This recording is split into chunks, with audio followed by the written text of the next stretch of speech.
Thank you, Rev. Thanks for that introduction. Look, we've known each other for a long time. I'm grateful not only for your leadership and partnership, but quite frankly, more importantly, for your friendship. And thanks to all of you, members of our nation's most important civil rights organization. You know, for more than 30 years, the National Action Network has been on the front lines in the work to redeem the soul of America. We've been on the same page, and the work is as important as it's ever been. You know, during your convention, you heard from members of the most diverse administration in history, our administration, starting with our Vice President, Kamala Harris, who's doing an incredible job, in my view. And so is Steve Benjamin, who's with us, he's with you guys tonight, right now. Together, we've kept our promises to make some of the most significant investments in the Black American community ever. Promise kept to get through the pandemic and make sure the Black community was not left behind and everyone was taken care of.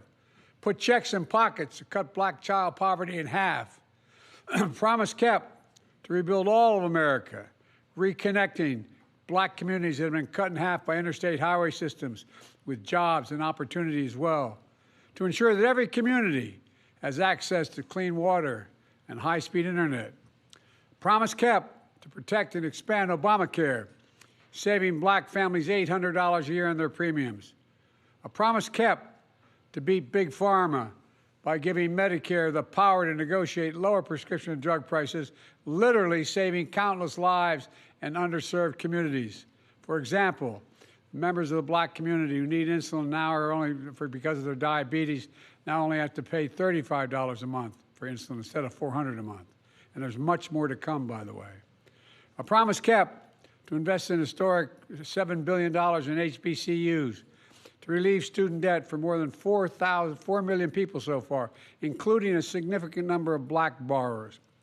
Including just today, I announced another 277,000 Americans. A significant number of Black borrowers are also having their debt forgiven.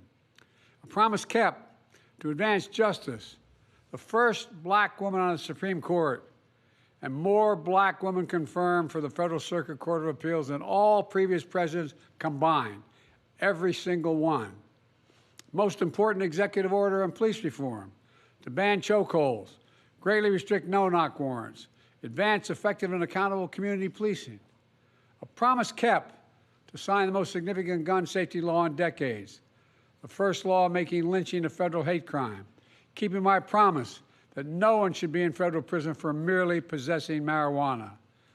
A promise kept to advance environmental justice and to make the most significant investments in climate ever in all of our history. That's delivering clean energy and jobs all across America. The results are real. We've reduced Black unemployment rate to its record low. More Black Americans have health insurance than ever before. More Black businesses are starting up than we've seen in the last 25 years. In fact, despite attacks on our support for brown and Black small businesses, we're investing in them as key ways to build generational wealth in communities.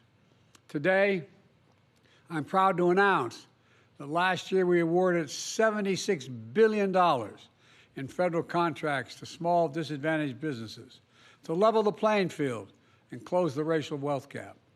I also want to thank my dear friend, HUD Secretary Marcia Fudge, for an amazing career of public service, for leading the charge and making housing more affordable, for proposing a $10,000 tax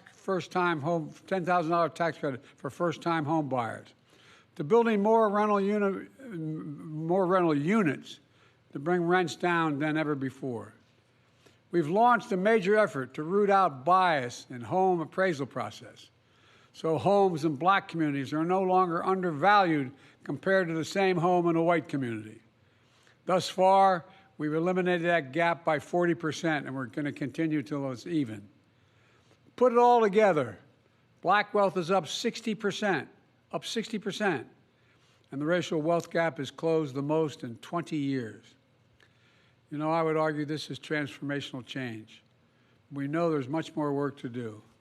There are real threats we face. There are more extreme voices out there who simply don't want to see people of color in the future of our country. They want to turn back the clock. Voter suppression, election suppression, ripping away reproductive freedom, getting affirmative action, gutting it, and attacking diversity across American life, banning books.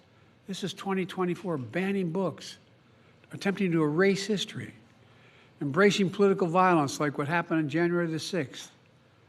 These extremists are determined to erase the progress we've made.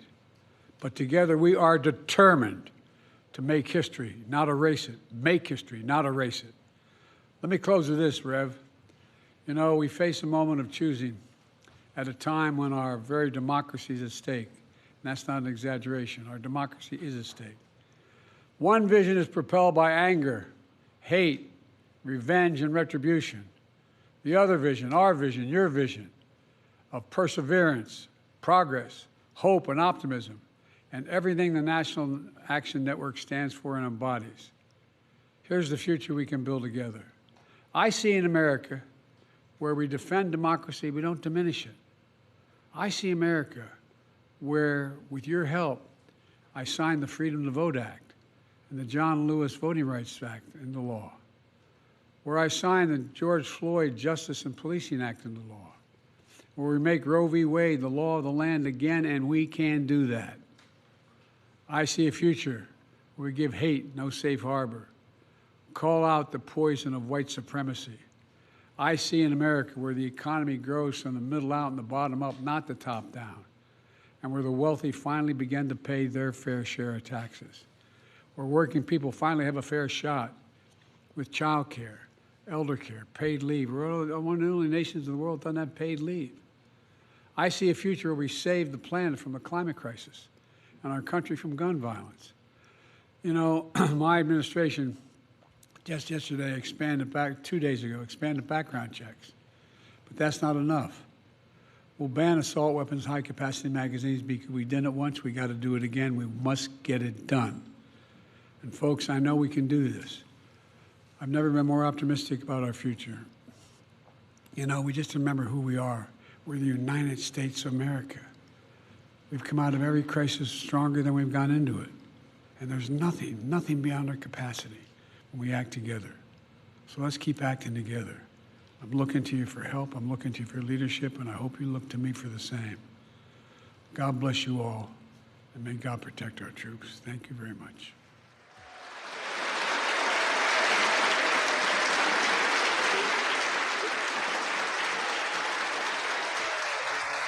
How imminent do you think an attack on Israel is from Iran, Mr. President?